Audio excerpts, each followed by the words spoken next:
الحمد للہ رب العالمین والصلاة والسلام علی سید المرسلین اما بعد فاعوذ باللہ من الشیطان الرجیم بسم اللہ الرحمن الرحیم۔ مسلمہ قاعدہ ہے کہ جو برائی کو نہیں جانتا ایک نہ ایک دن برائی میں مبتلا ہو جاتا ہے، اس لیے برائی سے بچنے کے لیے برائی کو برا جاننا اولاً ضروری ہے، پھر برائی سے خود کو بچانے کے لیے جو برائی کو جاننا ضروری ہے اس کا مطلب فقط اس برائی کا نام اور اس عمل کی شناختی نہیں بلکہ اس کی طرف لے جانے والے اسباب جان کر ان سے دور رہنا بھی ضروری ہے۔ یوں ہی جو برائی میں مبتلا ہو اور اس سے چھٹکارا حاصل کرنا چاہے اس کے لیے بھی برائی تک لے جانے والے اسباب جان کر خود سے ان کو دور کرنا اور اس برائی کی جڑ کو ڈھونڈ کر نکال پھینکنا ضروری ہے کہ جڑ کو ختم کیے بغیر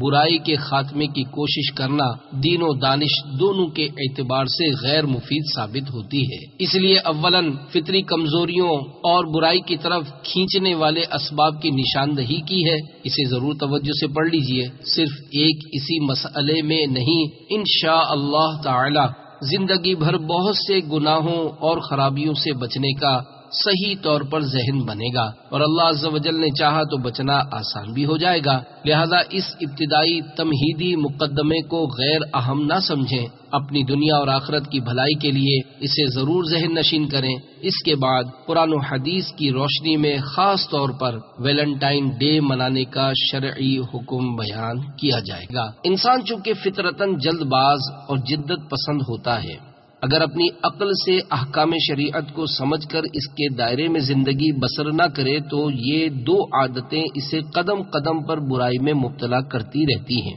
اور اسے اپنے کیے کا احساس بھی نہیں ہوتا۔ برائی کے بھنور میں ایسا پھنسا رہتا ہے کہ اس سے نکلنا اس کے لیے بے حد دشوار ہو جاتا ہے۔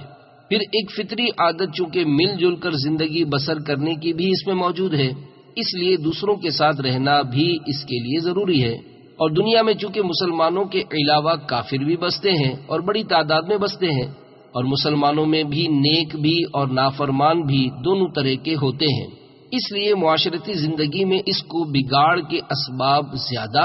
اور سدھار کے کم دستیاب ہوتے ہیں۔ اور موجودہ گلوبائزیشن کے اس دور میں جب میڈیا کی بڑی کمپنیوں کے مقاصد میں برائیاں، بد کرداریاں، بد اخلاقیاں عام کرنا شامل ہے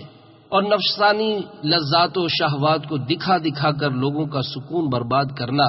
اور ان کی طبیعتوں میں ہیجان برپا کیے رکھنا ان کے اہداف میں سے ایک بڑا ہدف ہے، اور اس پر بھرپور و منظم طریقے سے برائی کی نشر و اشاعت کا کام بہت تیزی سے ہو رہا ہے، جس سے کافروں کے طور طریقہ اور نافرمانوں کے نت نئی نافرمانیاں منٹوں سیکنڈوں میں ساری دنیا میں پھیل جاتی ہیں۔ اس لیے معاشرے میں تباہ کن اثرات زیادہ ظاہر ہو رہے ہیں اور یہ باتیں کسی سے ڈھکی چھپی نہیں ہیں۔ پھر خرابیوں اور اخلاقی برائیوں میں مبتلا ہونے والے زیادہ تر دو طرح کے لوگ ہوتے ہیں۔ نمبر 1، جو مالی لحاظ سے آسودہ حال تعیش پسند کر و فر جاہ و حشمت کے ساتھ رہنے والے ہوں۔ نمبر 2، جو عقل کے لحاظ سے کمزور اور غیر سمجھدار واقع ہوں۔ عقل کے لحاظ سے کمزور لوگ اس لیے اخلاقی برائیوں کا زیادہ شکار ہوتے ہیں کہ اپنے بھلے برے سے کما حق واقف نہیں ہوتے، اس لیے ان سے عقل کے لحاظ سے فائق طبقہ جب زور و شور سے اپنا پیغام ان میں نشر کرتا ہے تو اس سے متاثر ہو جاتے ہیں۔ چونکہ برائی کی دعوت دینے والے زیادہ ہوتے ہیں اس لیے برائی عوام میں بہت جلد وسیع پیمانے پر پھیلتی ہے، اور بچانے والے اگرچہ انتہائی عقل مند دیندار ہوں چونکہ کم ہوتے ہیں، اس لیے برائی سے بچنے والوں کی تعداد تھوڑی ہوتی ہے۔ خلیفہ اعلی حضرت علامہ سید سلیمان اشرف رحمۃ اللہ تعالی علیہ اپنی کتاب النور میں ایک مقام پر لکھتے ہیں، یہ واقعہ اور حقیقت ہے کہ عوام نہ اپنی رائے رکھتے ہیں نہ ان کی کوئی آواز ہے۔ ملک میں تعلیم یافتہ گروہ جب کسی خیال کی ترویج یا ہمہ گیری چاہتا ہے تو اپنی تقریر و تحریر سے عوام میں اسی خیال کو پیدا کر دیتا ہے۔ وہ اپنے خیال کے سور کو اس بلند آہنگی سے پھونکتا ہے کہ عوام کے خیال اسی کے خیال کا عکس اور عوام کی آواز اسی کی صدائے بازگشت ہوتی ہے۔ جبکہ تعیش و جاہ پسند طبقہ حکمران ہو یا نہ ہو، ان کی خرابیوں بد اخلاقیوں میں مبتلا ہونے کی بڑی وجہ دنیا طلبی اور نفسانی لذات و شہوات کی اسیری ہوتی ہے، جو انہیں راہ حق سے دور کرتے کرتے بہت دور لے جاتی ہے۔ قرآن کریم میں ارشاد ہوتا ہے وَمَا كُنَّا مُعَذِّبِينَ حَتَّى نَبْعَثَ رَسُولًا وَإِذَا أَرَدْنَا أَن نُهْلِكَ قَرْيَةً أَمَرْنَا مُتْرَفِيهَا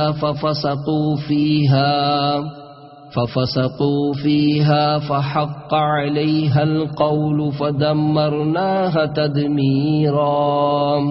ترجمہ کنز ایمان۔ اور ہم عذاب کرنے والے نہیں جب تک رسول نہ بھیج لیں،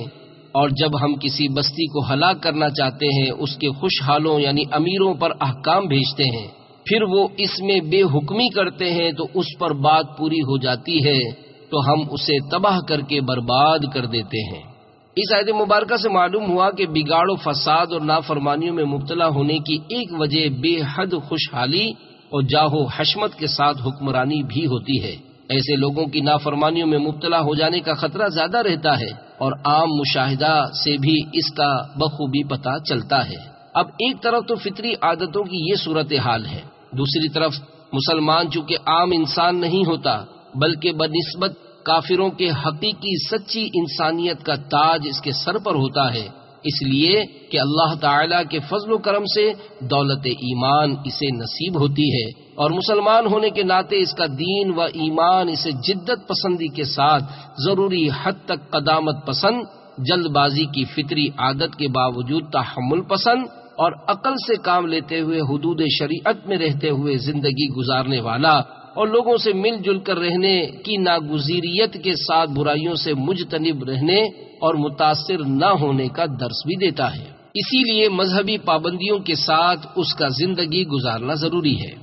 ضروری حد تک قدامت پسند اس طور پر ہوتا ہے کہ اللہ تعالیٰ کے بارے میں ہمارا عقیدہ یہ ہے کہ وہ قدیم ہے، یعنی ہمیشہ سے ہے اور ہمیشہ رہے گا، اور ہمارے نبی مکرم شاہ بنی آدم صلی اللہ تعالی علیہ وآلہ وسلم کو دنیا سے ظاہری پردہ فرمائے ہوئے بھی 1400 سال سے زیادہ ہو چکے، ان پر رب کا کلام بھی اسی محبوب زمانے میں نازل ہوا تھا، اور آپ نے اپنی اسی ظاہری حیات طیبہ میں اس کی تفہیم و تشریح اپنی احادیث کی صورت میں امت کو عطا فرمائی تھی۔ تو جب یہ سب کچھ بھی پرانا ہے تو مسلمان کا اس معنی میں قدامت پسند ہونا ضروری ہوا، ورنہ وہ مسلمان کب رہے گا؟ پھر قرآن و حدیث کی واضح نصوص اور ائمہ مجتہدین کے اجماع سے ثابت شدہ ضروری احکامات بغیر کسی حیل و حجت کے ماننا اور اس پر عمل پیرا رہنا، یوں ہی ائمہ اربعہ میں سے جو کسی امام کا مقلد ہے اس کا اپنے امام کے قول کو حق تسلیم کرتے ہوئے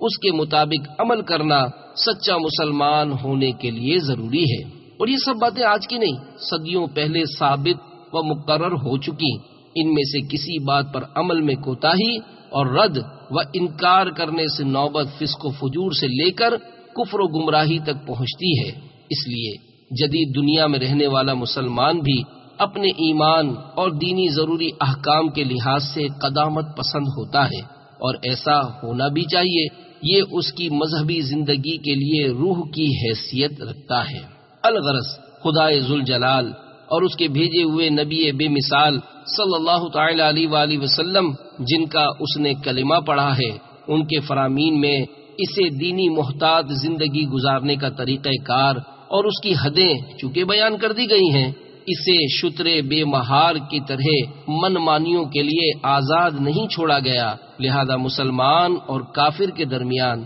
یہی بنیادی فرق ہوتا ہے کہ مسلمان صاحب ایمان اور احکام شریعت کا پابند ہوتا ہے، کافر ان دونوں باتوں سے محروم اور مادر پدر آزاد رہتا ہے۔ مگر افسوس کی بات یہ ہے کہ مسلمانوں میں سے بہت سے کلمہ پڑھنے والے دین کے دائرے میں رہنا قبول کرنے کے باوجود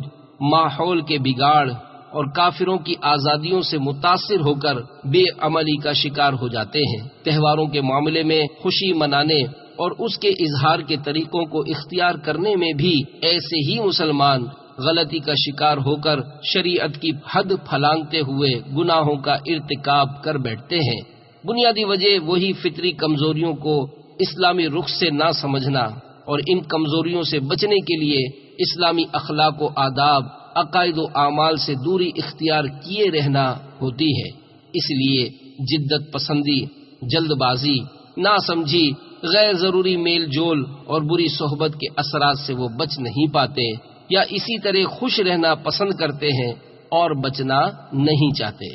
الغرض غیر مسلموں کی طرف سے جو بھی چیز آئے ان کی بنیادی مادی ترقیاں دیکھ دیکھ کر ایسے مرعوب ہو جاتے ہیں کہ ان کی ہر چیز اچھی لگنے لگتی ہے۔ غیر مسلم ممالک کی اسٹیمپ دیکھ کر چیزیں خریدتے ہیں، انہی کے کلچر کے ہوٹلوں میں کھانا کھانا، تقریبات میں جانا پسند کرتے ہیں۔ اپنے گھر اور پورا گھرانہ، اپنا مکمل لباس و کردار و گفتار تک سے وہ اپنے آپ کو اسی کلچر کا ایک فرد قرار دینے کی کوشش میں لگے رہتے ہیں۔ کسی حد تک کامیاب ہو جائیں تو ان کی خوشی کی انتہا نہیں رہتی۔ یہی وجہ ہے کہ جب کوئی نئی چیز وہاں سے آتی ہے، اگرچہ کیسی ہی ناپاک و ناجائز کیوں نہ ہو، کلچر میں شامل ہونے کی وجہ سے اس سے دور ہو جانا ان کے لیے دشوار ہوتا ہے، اور دور رہنے کا خیال بھی آئے تو فوراً یہ اندیشہ ان کے دل و دماغ کو اپنی گرفت میں لے لیتا ہے کہ ہمارے اسٹیٹس کے لوگ پھر کیا کہیں گے؟ کیا تمہیں کلچر کے فیشن کے نئے تہواروں کا نہیں پتا چلتا؟ ساتھ ساتھ چلو ورنہ ہمارے ساتھ نہ چل سکو گے، پیچھے رہ جاؤ گے۔